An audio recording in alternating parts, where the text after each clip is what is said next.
Hi, and welcome to the Mormon Meat Locker. I'm Cable, the Party Jenkins. I'm here with my fellow co-host, Caroline Kingsley.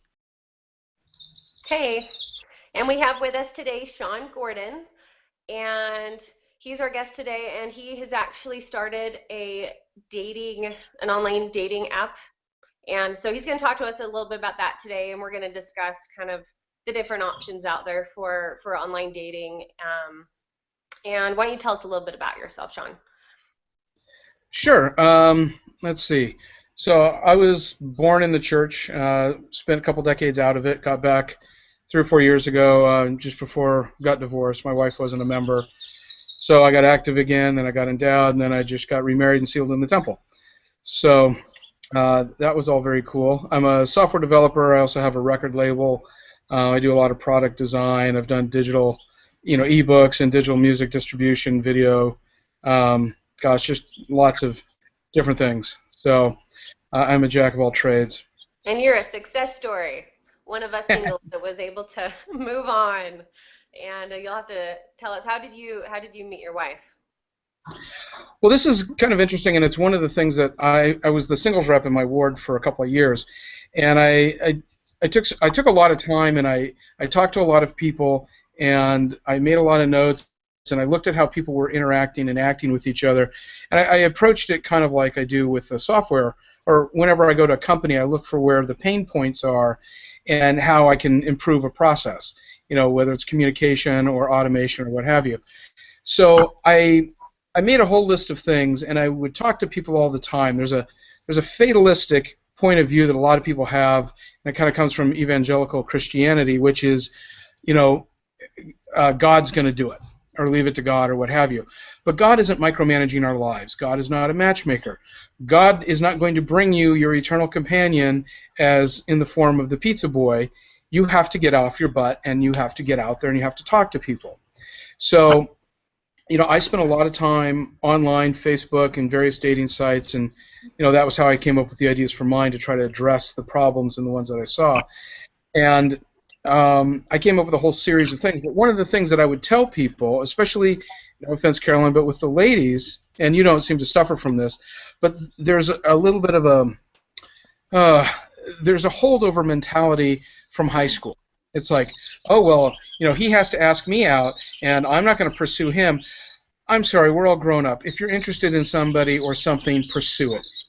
Rejection is hard, and, guys get tired of it, so they start to ask things like, let's hang out. And if a gal says, sure, let's hang out sometime, to the guy that means no, because she didn't say, okay, I'm free next week. So he asked her out in a lame way, and she said no without even realizing it.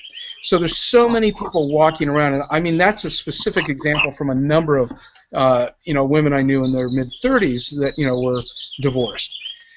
So I had come up with this thing, which was figure out what it is you're looking for, pray earnestly about it, and be open to the promptings of the Spirit. And if you feel compelled to go somewhere and you see somebody that you feel drawn to, it is now incumbent on you to go and talk to them, because you were the one that was drawn there to your prayers. They weren't necessarily praying for you. So I had been saying this for a while to people, and this was a little over a year ago. I had been trying to break up for several months with a gal I was dating, and she just wouldn't ever talk. She knew, I think, that I wanted to break up, and I just couldn't end the thing. And so I went to a fireside, and this woman came up to me, and she says, are you Shawn Gordon? I recognize you from Facebook. And I immediately think that's probably a bad thing, because I'm a little bit controversial. And I'm like, oh, great, what did I do to tick you off? And she's like, no, I recognize you from the LDS dating group, which I admin. And it turned out she had been doing exactly what I said. She knew she couldn't get to another singles event for a while. She had prayed that, if she was supposed to meet somebody that night, make it clear to her. She saw me, and I never would have talked to her because I was still dating somebody. And I told her at the time, I said, I'm seeing somebody. I just want to make that clear. And, we ended up chatting, and we ended up getting along, and I was able to finally break up, and then we went out, and it was just fantastic. It couldn't have been more perfect. But she had done the exact steps that I had been touting, and I had been open to the process because this is what I'd been talking about. Okay, yeah, that's interesting. And I definitely I tend to be more proactive. If I'm interested in someone, I'll text them. I'll invite them out to events, which I think is a great way to get to know someone because then you kind of see how they react in a group setting and are hanging out with other people as well. And so maybe more bang for the buck, hanging out with friends and having a good time. But then I've gotten comments from a few guys that are like, "Oh no, guys don't like it if you're proactive. Guys don't want to be chased. It takes the fun out of it, and then they're not going to return the interest." And sometimes I've gotten paranoid about it, where I'm like, "Well, maybe that's when I'm really interested in someone, and it seems to be those guys that are like, meh, like I seem to get interest from guys that I'm not interested in. Then it seems like as soon as I return it, they're sort of maybe lukewarm." And so I don't know. But then I think, and we kind of talked about it during our, kind of our tech check before this, that, I think there's a range, obviously, of people out there. Everyone kind of has a different way of dealing with, or of what they're interested in and what they like to see in girls. Yeah. But I'm interested in seeing what you think as far as, guys and the chase and whether that's accurate or not, or maybe just is, across the board, and maybe what you think as well, Cable. Well, I'll give you my 2 cents real quick. Oftentimes the guys who are into the chase are the guys that are a player. They're not really ready to settle down. They just like pursuing people, and as soon as they get it, they lose interest. And I noticed that I was having that propensity even in my own head. I mean, I hadn't dated since my early 20s, so it was very odd to be dating again at 49. And because we've all been in that boat. Yeah, well, it's a cycle because I hadn't looked at women as an object of attraction outside of my wife since I was very young. And so it looks I had totally different right now, the dating world, than when we were younger. And oh yeah, and like you say, you're not ever thinking you're gonna be back into this, and you're like, oh my gosh, and then you're trying to figure out how to date in this, great new world. Well, I'll tell you what goes through a lot of guys' minds, and it would do it with me too, and that is you would be in a group, and you would see whoever was the most attractive to you, and you target them, whether you would flirt or whatever, to get them so they were interested in you. Whether you intended to do anything afterwards or not, or even if they weren't even really what you were looking for, but they were sort of the best of that group. Sure. And I would find that going through my head, and I'm like, no, stop it. That was 20-year-old behavior. And, I see guys do that. So that's part of that whole pursual thing that you were mentioning. But there is a little bit of give and take. It's very hard to find a relationship that is on total parity. Typically one of you is more needy than the other at various times, and one is feeling more giving. And that's fine as long as you have that nice positive feedback loop where you're communicative and you're able to support each other. But yeah, if somebody's too easy, to get to, depending on the type of person you are, I'd be like, well, I can always get her if I can't get this one. Yeah. You know what I mean? And so there is going to be a little bit of that, and I think that comes back to maturity, though, and communication. I would always be very clear with somebody and say, hey, I really like you. I'd like to see where this goes, and and give it a fair shot. And I'd give it a couple months, and if things weren't kind of gelling after a couple months, it's kind of like and part friends. I'm friends with everybody that I dated. Sure. And I think it's a good way to go as long as everybody can get in that mindset. I'm sure Cable has his own his own perspective. Yeah, I mean, there's a lot of there's guys out there who will say that, but I think deep down, like, every guy likes to know that. Maybe they don't want the girl to be the pursuer per se. Maybe they still want to pursue, but like Shawn was saying, like, you find yourself in these group settings, and you maybe are looking around and you're finding, like, the one person you want to kind of pursue in the group, if you will, even if it's just for that night, even if it's just to have a conversation. Well, sometimes if the girl would let the guy know that she has some interest, that would change who he then pursues that evening, as far as even if it's just a conversation, and we never know where that can lead. So it doesn't necessarily have to be that the girl has to be this like big pursuer of a relationship, but just enough to let the guy know. Because Yeah. once the guy knows, those guys who say and follow through that say they don't like the women to take the steps and whatever, they're just kind of playing a game. And I think there's enough of that kind out there. But anyone who's genuinely interested in finding a relationship, if they know you're interested, if they're truly interested, they're going to follow up on that. And then from there, a relationship can develop. So, and I have this other conversation all the time where, a girl will say, well, I made it obvious that I like him. No, she didn't. Well, when a girl says that and a guy says that, they're totally different things. So, they do these things and like, well, I touched his arm. He knows I like him.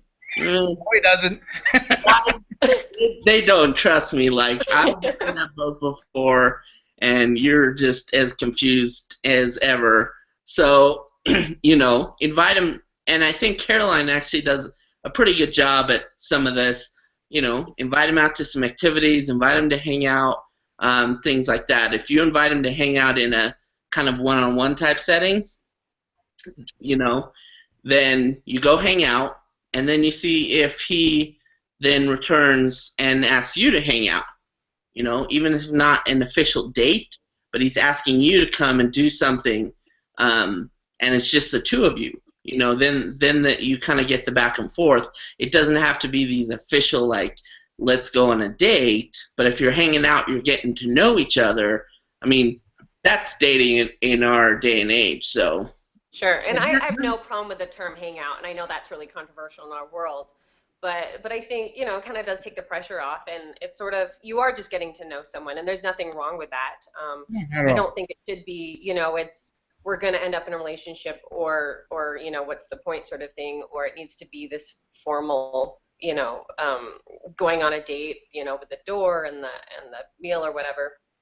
I don't think there's anything wrong with hanging out. I think where you get into a bad place, and I think where the church leaders have spoken out against it, is when that's all you ever do.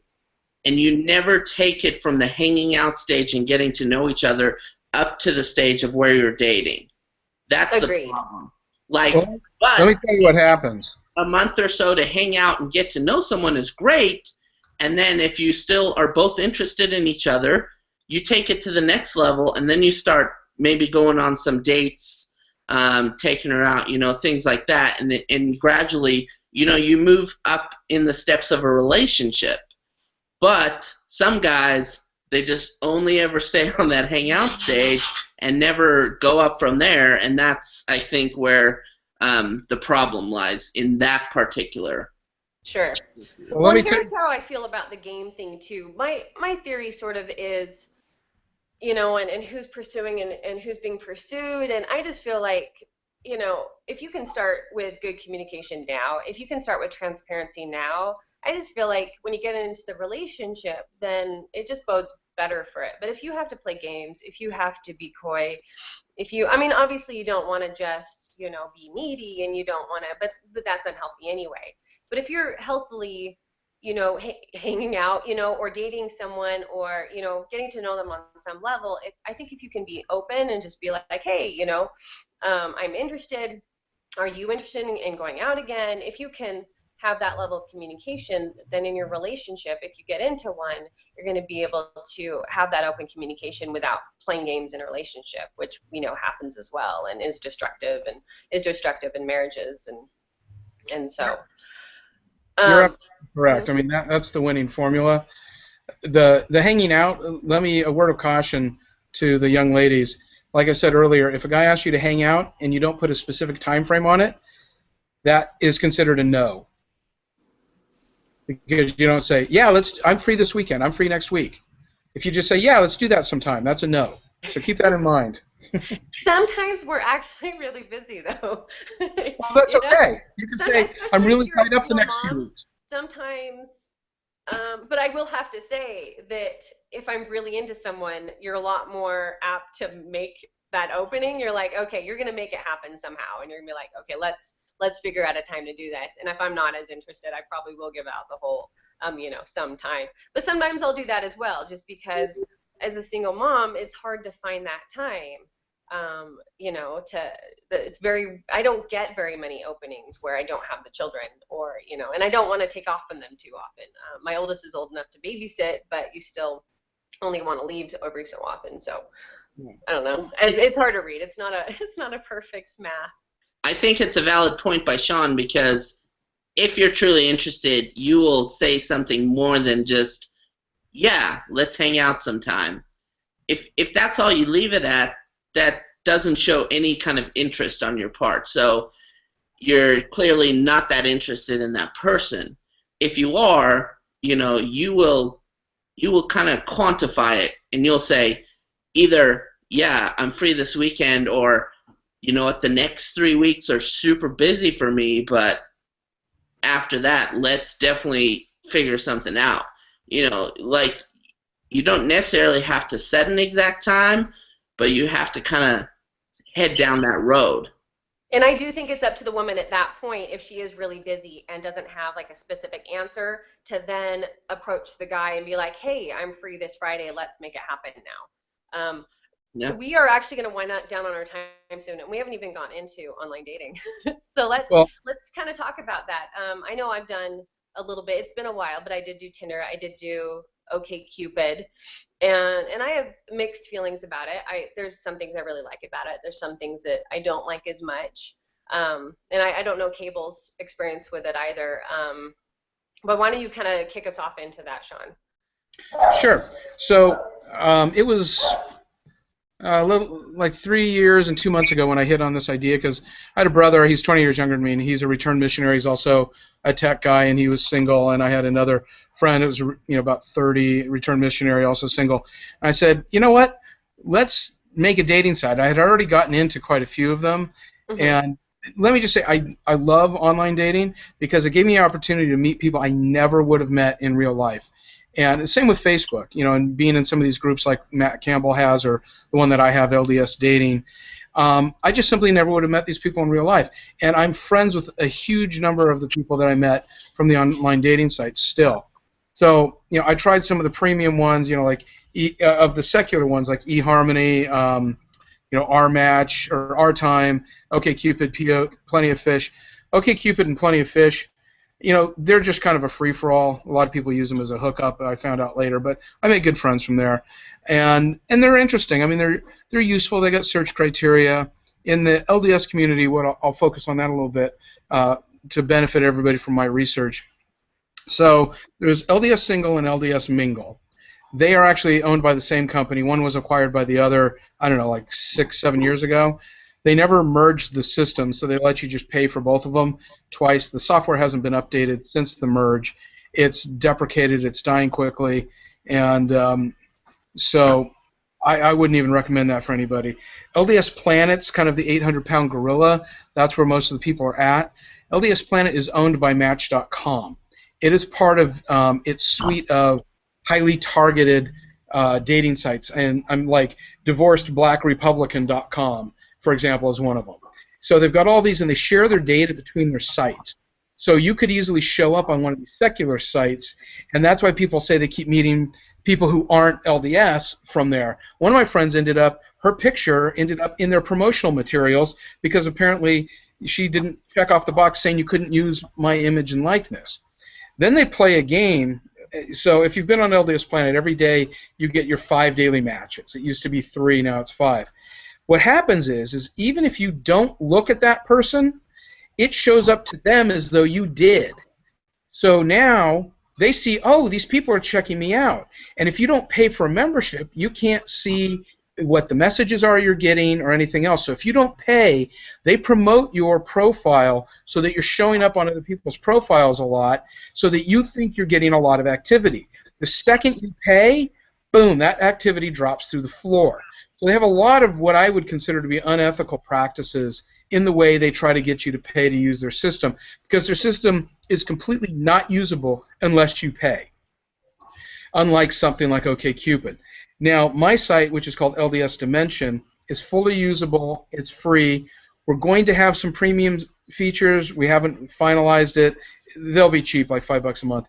But the system's completely usable as it stands. You can search for people, full profiles, chat, message, notifications, all the standard stuff. So one of the things that we did is we've got a clinical psychologist online who does like an article for us every week or two on communication and dating and relationships and that kind of thing. He's also available for Q&A, so you can email him and get answers to your questions for free. We've got, oh gosh, the premium stuff's going to be really cool, but I don't really want to give it away till it's done. But it is totally usable now. And like I say, it is free. One of the things I'd like to offer to your listeners, I'm going to segue briefly because I can't give you anything with the dating site because it's already free, but I do have something else I just started that's a complete segue. I'll just mention it quickly because the first 10 people who sign up, I'll give it to them for free. It's called bookoftemples.com. And it's only 99 cents, so it's not like a huge value. It's a one-time fee, but it's a way to journal your temple experience. So you pull the thing up on your phone. It's a web app, and it'll show you the 10 closest temples to you, how far away they are. You can check in, save images, record ordinances you've done, record any thoughts or inspirations you've done, and it's a private, secure journal for you, just as a convenience feature. Down the road, we might give you an option so you can print it out. Actually, we will. I just launched it a week ago. So the first 10 people who want to sign up there, I'll go ahead and comp the accounts as soon as I see them show up. And so that's your segue. There's your freebie for the show. But if you want to ask me some questions on any of that, go ahead. Okay, and Cable, I'm curious. Do you have experience with online dating at all? Have you tried it? Yeah, I've done it, and it's, to me, dating is a numbers game. The more people you meet, the better chance of, clicking with somebody. And so I am a big proponent of online dating, but because there's some people who that's kind of their only way of meeting people because they're so busy. And then there's other people who are able to get out a lot, and I still like to do the online dating because, like Shawn said, it gives you a chance to meet people that you might not otherwise meet. You might not run in the same circles. You might not, just for whatever reason, you don't meet them. And through that, it's great because it lets you meet other people. I've not necessarily had any relationships, but I've made some friendships and things like that. So I think there's a lot of value in it. Okay, and like I said, I've done it before. I was on, like I said, Tinder and OkCupid. There's stuff I really like about it. I like OkCupid that you do a lot of questions, and so you can kind of go in and see, does someone drink? What are they, I can't remember, it's been a little while, but you can see things about them straight off. So if you have make or breaks, it's kind of a quick way to weed people out where you can't do that in person as easily, although it'd be kind of funny. Thought about doing a spoof video or something where you give them a big questionnaire at your date like that. Tinder, I thought it was such a cool idea at first where, wow, you just can like swipe through hot pictures and then just, start chatting with them. And I did meet the last guy that I seriously dated that way, so it worked well. But for me, I think because you and me, Cable, are blessed to live in a place where there's so many LDS singles and there's so many events and activities going on all the time, where I feel like I'm meeting so many people in person and it's so quick to just kind of get a good gauge for their personality, and I don't have tons of time to date anyway. And so when I would make matches on Tinder, they want to go out, and I'm like, well, how's next month looking for you? And so that's been my experience, but I can't say I wouldn't do it again either. Depending on how it goes with kind of dating from those I'm meeting in person. But I love that your site is free, Shawn, and I'm intrigued by some of the things that you talked to us about and told me about with kind of the personality profiles and some other stuff that you have going on with that. Yeah, I actually stopped using LDS Planet because I could tell, I never really did any research, but I could tell those things that Shawn was mentioning, like they show you all this stuff, like there's a lot of, like people looking at your stuff, and then as soon as you pay, then there's nothing. And so that I didn't like that, obviously. So I kind of stopped using it because I didn't want to pay, you know, when there's nothing there. So Yeah, that's strange to me that that happens. Oh, it's brilliant psychological manipulation, and Sure. I mean, it took me a while to figure it out. And it was actually some gals I met on there that I became friends with, and we would show up as each other's daily five. It's like, oh look, we're matched with each other. So I decided to start testing it, and that I was able to actually ascertain exactly what they were doing, and I'm like, oh, that is just messed up, Well, and yeah. I've heard that there's and I don't know if it's just rumors that go around, but there's guys that will kind of prey on LDS girls through LDS Planet. I Oh, don't it's know. true. One of the things I did on mine, and people may not want to answer these questions, but I want to try to establish that you're LDS as best I can. So we ask your mission status, if you went on one or not, but we also ask for your ward and stake information. We don't. I actually have all ward and stake information. I've Sure. got a database of it. I haven't implemented a check, but it's, you know, your casual person who's not LDS isn't going to know what to put there. And so we use that as a way to try to filter out people who aren't LDS. And we're also very responsive to emails. Like, I've had 2 emails now about one of my programmers' test profiles, and it clearly says in there it's a test profile. But they sort of missed that, and they're like, he's married, and he says he's not LDS, and but it showed that they're alert and they're paying attention, and they emailed me immediately when they had a concern, and I let them know it was okay. It was a programmer's test profile, and I showed them where it indicated that, and then they're like, oh, okay, I see now. So. Sure. Okay. Right. Huh. Well, it's Well, time to start wrapping up. We're past our time. Obviously, a lot to talk about on this topic, so we will be doing another segment for all our Patreon subscribers. Feel free to follow the link that we have to Patreon to see the additional content that we have there. thank you so much, Shawn, for coming on. Is there anything else? Is there anything that you would want to end on? Well, I'd like to tell people, with a new dating site, it's a catch-22 because it's only useful when you've got a critical mass of people, but people won't use it if you don't have a critical mass. So we just started. We've got a good number of people. We need a lot more. So people need to use it, and they need to tell people about it if they want to continue to use it. And we've designed it to be a little bit sparse, simply so it's effective and quick, and you don't really need a whole bunch of bells and whistles going on. You just want to search for somebody, and talk, right? So who cares if it's using parallax design or what have you? We want to keep it effective. So if we can get get enough people coming by, then it can be useful for everybody. I really have a passion about helping people get in healthy and productive relationships. I don't want you in my system for 3 years. I want you in and out. Perfect. And where do they find you? What's the website? That's ldsdimension.com. Perfect. Well, thank you so much for coming on. Again, we will be doing a second segment so we can talk about these things more. But we've also kept this short so that you guys can all fit into your busy lives. And so anyway, thank you. And if anyone has comments, questions, concerns, hopefully not concerns, but your own experiences with online dating, anything that we've talked about, please share them with us on Facebook. Thanks. See you next time. Bye-bye.